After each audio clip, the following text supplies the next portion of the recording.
I'm Sister Margaret Strattman, and I want to share with you a little about our ministry addressing human trafficking. We collaborate with two wonderful groups in addressing this very serious issue. One of them is the Coalition on Human Trafficking, which was founded in Omaha by the religious women in this area with the purpose of training hotel and motel personnel what human trafficking looks like, because it often happens in their venues. So they are taught what it looks like and how to respond.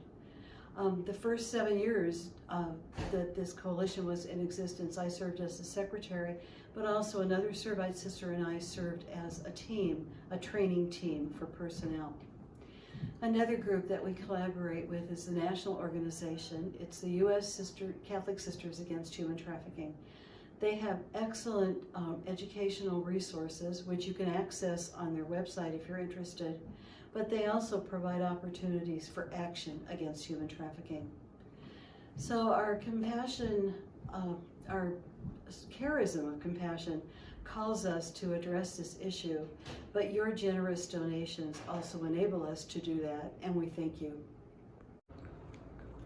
I'm Nancy Marsh. I'm a servant of Mary. I'm retired from receiving a paycheck, but not from active ministry.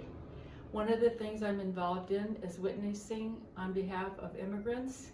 So each month, on 2 different Thursdays, a group of sisters and associates and friends go out to either the front or back of our property with signs in hopes of raising awareness for the needs of immigrants and refugees.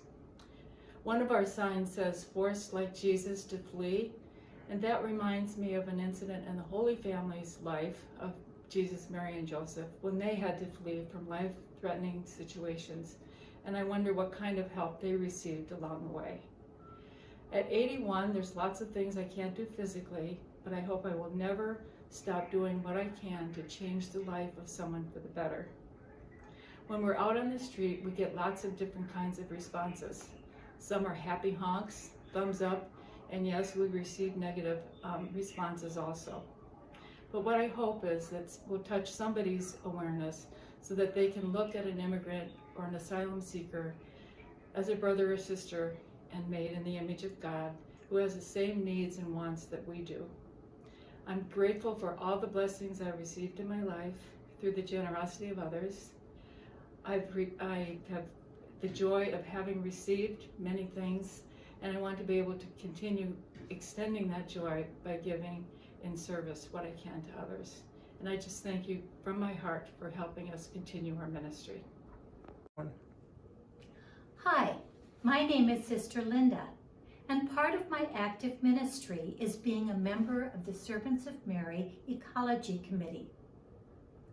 Our Pope Francis wrote a beautiful document called Laudato Si, in which he calls our planet Earth our common home. Our committee tries to encourage others to do simple things that will help our environment. Our first project was trying to use less plastic and recycling more by using orange bags. Not wasting water will be our next project, realizing that water is the source of life, and in many places of our world, there is no clean or usable water. Thank you so much for your support over the many years. It is because of people like you that the Servants of Mary can continue to minister to others. I would like to end by reading part of a prayer called A Prayer for Our Earth by Pope Francis. All-powerful God, you are present in the world and in the smallest of creatures. You embrace with your tenderness all that exists. Pour out upon us your love that we may protect and enjoy the beauty of life.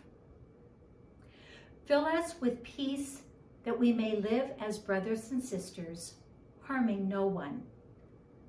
Teach us to discover the worth of each thing, to be filled with awe and contemplation, to recognize that we are profoundly united with every creature as we journey toward your infinite light. We thank you for being with us each day. Encourage us in our struggle for justice, love, and peace. Amen. And thank you. Hello, my name is Sister Barbara Kennedy, and my ministry is to work with all of our sisters in the 7 countries where we minister. The ministry with our Congolese sisters is the most rewarding and challenging for me. These sisters have next to nothing, but each day they give everything. Let me share one small example. Despite the fact that they may not have had enough to eat the night before, they get up every morning and walk an hour to the school where they are to teach, and then they walk home again at the end of the day. This is one example of the way they live the gospel under very difficult circumstances. Their example inspires and encourages me to continue finding ways to support them. I hope you would consider joining me with your donation. Hello, I'm Sister Mary Chamberlain. I've been a Servite sister for over 50 years. I just returned to Omaha from having ministered in the Grand Island Diocese for the past 29 years in pastoral ministry and parishes. It's great to be home. It's good to see our sisters. Even though they're aging, they continue to be vibrant, joy-filled women, and that gives me hope. We have sisters who live in a care home not far away, and many of the sisters here really would like to go visit them so that we can have a visit at least once a week. Those of us who don't live at the Mother House are so grateful now that we can come to Eucharist here and share a meal. That means so much. One of our sisters lives in Grand Island, and I'm able to go monthly to go do our monthly faith sharing with her and with the other associates who are on our Zoom or meet in person. So we're just so grateful to have all of you who support us so much so that we can continue to be the vibrant, compassionate women God has called us to be. Thank you.